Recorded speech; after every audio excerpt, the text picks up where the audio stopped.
Welcome to Sasi media. Vichitra அவர்கள் Bigg Boss season 7ல் வந்திருந்தாங்க இல்லையா, அவங்க திடீர்னு ஆஸ்பத்திரியில் அட்மிட் ஆகியிருக்காங்க. அவங்களுக்கு என்ன நடந்தது அப்படிங்கிறத பற்றி தான் இந்த வீடியோவில் பேச போகிறோம். நீங்கள் நம்ம சேனலுக்கு புதுசாக இருந்தால் சேனலை சப்ஸ்கிரைப் பண்ணிட்டு வீடியோ லைக் பண்ணிடுங்க. ஸோ பிக் பாஸ்க்கு அப்புறம் நம்ம பிக் பாஸ் சம்மந்தமான எந்த ஒரு விஷயத்தையும் ஃபோக்கஸ் பண்ணுறது கிடையாது. நிறைய விஷயங்கள் நடந்துக்கிட்டு இருக்கு. ஸோ அது தேவையில்லை அப்படின்னு சொல்லிட்டு தான் நான் ட்ரெண்டிங் டாபிக் உள்ள நுழைஞ்சிருக்கேன். அதன்படி இப்போ சமீபத்தில் பார்த்தீங்கன்னா ஒரு போன வாரத்தில் தான் நடந்திருக்கு. விசித்ரா அவர்கள் ஆஸ்பத்திரியில் அட்மிட் ஆகியிருக்காங்க.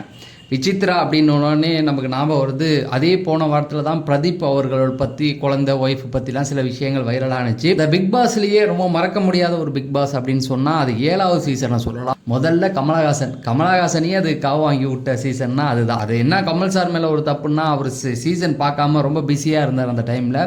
சீசன் பார்க்காம சேனல் சொல்கிறதுக்கு அப்படியே தலையாட்டி நிறைய விஷயங்கள் பண்ணார். இந்த பக்கம் இன்னொரு பக்கம் பார்த்தீங்கன்னா மாயாவுக்கு கண்மூடித்தனமாக ஒரு சப்போர்ட் கொடுத்தாரு. அந்த பக்கம் பார்த்தீங்கன்னா பிரதீப் தப்பே பண்ணாதவரில் அவங்க சொன்ன தப்பான ஒரு விஷயத்துக்கு கமல் சாரோடைய அந்த ஈகோ, பிரதீப் கமல் சாரே சொன்னாலும் கேட்க மாட்டேன் அப்படின்னு சொன்னவரை என்ன பண்ணுறதுன்னு யோசிச்சுக்கிட்டு இருக்கும்போது இவங்க ஒரு அக்யூசேஷன் வைக்கிறாங்க, எங்களுக்கு பாதுகாப்பு இல்லைன்னா சரி இதான் சான்ஸ்ன்னு தூக்கி அடித்து விட்டார். இப்படி நிறைய விஷயங்கள் பண்ணி இன்றைக்கி பிக் பாஸ் அப்படிங்கிறத கமல் சார் தான் அந்த ஒரு பிளாட்ஃபார்மே உருவாக்கி கொடுத்தாரு. அப்படிப்பட்டவரே இன்றைக்கி அந்த பிளாட்ஃபார்முக்குள்ளே இல்லை அப்படிங்கிறபோது அதுவே நமக்கு ஒரு வேடிக்கையாக இருக்குது. கமல் சாரை இந்த 2 சீசனாக நம்ம மிஸ் பண்ணுறோம் அப்படின்னு பார்த்திங்கன்னா நிறைய இடங்களில் மிஸ் பண்ணுறோம். விஜய் சேதுபதி பல இடங்களில் திணறாரு, பல விஷயங்கள் அவரால் பண்ண முடியல. ஆடியன்ஸ் இப்போ போன சீசனில் ரம்யா ஜோ எழுந்திரிச்சு கேட்குறாங்க, வெளில போறியா, நான் போய்க்கிறேன் அப்படின்ற மாதிரி சொல்கிறாங்க.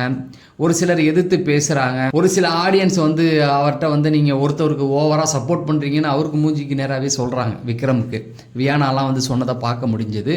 பல இடங்களில் அவரை யாருமே மதிக்கலை. இதுவே கமல் சாராக இருந்தால் அப்படிலாம் பேசிட முடியாது அப்படிங்கிற மாதிரி தான் சொல்கிறாங்க. சரி, இதெல்லாம் ஒரு பக்கம் போகுது. அந்த பக்கம் பார்த்தீங்கன்னா விசித்ரா அவர்களுக்கு என்ன நடந்தது அப்படின்னு பார்த்தீங்கன்னா, அவங்க போன வாரம் ஒரு ஹாஸ்பிட்டலில், சென்னையில் ஒரு பிரபல மருத்துவமனையில் தான் சேர்ந்துருந்தாங்க. அது நிறைய பிளாட்ஃபார்மில் நிறைய மாதிரி பேசினாலும் அதுக்கப்புறம் அவங்களே தன்னுடைய சோஷியல் மீடியா பேஜில் ஒரு மெசேஜ் ஒன்று போட்டிருந்தாங்க. ப்ளஸ் அந்த இமேஜையும் போட்டிருந்தாங்க. என்னென்னா ஒன்றும் இல்லை, சின்ன அறுவை சிகிச்சை அப்படிங்கிற மாதிரி தான் சொல்கிறாங்க. சென்னையில் தான் நடந்திருக்கு. அவங்க அதை என்னன்னு பேர் சொல்ல விரும்பிக்கல, எதுக்காக பண்ண என்ன விஷயம் அப்படிங்கிறத சொல்லலை.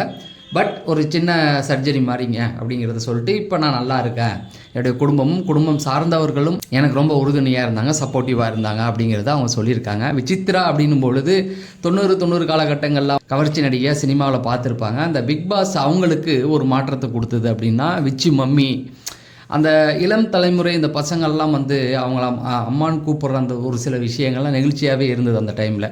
ஏன்னா கவர்ச்சி இந்த மாதிரியான விஷயங்களில் போயிருந்தாங்க. அங்கே கூட 7வது சீசன்லேயே ஒரு விஷயம் பாலகிருஷ்ணா பண்ண பலான வேலைகளையும் எடுத்து உடைச்சிருந்தாங்க. நிறைய விஷயங்கள் பேசியிருந்தாங்க. ஸோ இப்போ இதெல்லாம் கடந்து அவங்க சினிமாவில் நடிக்க விடாமல் அவங்கள பண்ணது, அதுக்கப்புறம் சினிமாவிலேருந்து விலகி வந்தது, அவங்க ஹஸ்பண்ட் அவங்களுக்கு சப்போர்ட் பண்ணது, இன்றைக்கி அவங்களுக்கு அந்த பசங்க, இந்த மாதிரியான விஷயங்களில் விசித்ராவிட்ட எல்லாருமே ரொம்ப நெகிழ்ச்சியாக பார்த்த விஷயம். அப்படி இருக்கவங்களுக்கு ஒரு மாற்றம் கொடுத்தது அப்படின்னு பார்த்தீங்கன்னா, அதுக்கு முன்னாடி குக்கு வித் கோமாளி வந்திருந்தாலும் பெரிய ஆடியன்ஸ் அவங்களுக்கு சப்போர்ட் பண்ணல. ஆனால் பிக் பாஸ்க்குள்ளே நிறைய ஆடியன்ஸ் அவங்களுக்கு சப்போர்ட் பண்ணாங்க.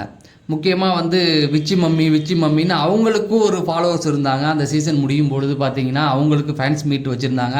அவ்வளோ குடும்ப பெண்கள், நிறைய பெண்கள் அவங்களுக்கு சப்போர்ட் பண்ணதையும் நம்மளால் பார்க்க முடியுது. பட் அவங்களுக்கு பெரிய பிரச்சனைகள் எதுவும் கிடையாது. சின்னதாக ஒரு சர்ஜரி, அதுலேருந்து இப்போ அதை சரி பண்ணிட்டாங்க. இப்போ அந்த சர்ஜரி நல்லபடியாக முடிஞ்சிருக்கு. இப்போ நல்லபடியாக தான் இருக்காங்க அப்படிங்கிறது தான் சொல்கிறாங்க. ஸோ தொடர்ந்து இந்த மாதிரி அப்டேட்கள் தெரிஞ்சுக்க நம்ம சேனலை சப்ஸ்கிரைப் பண்ணுங்கள் அப்படிங்கிறத சொல்லி நான் விடைபெறேன். நன்றி, வணக்கம்.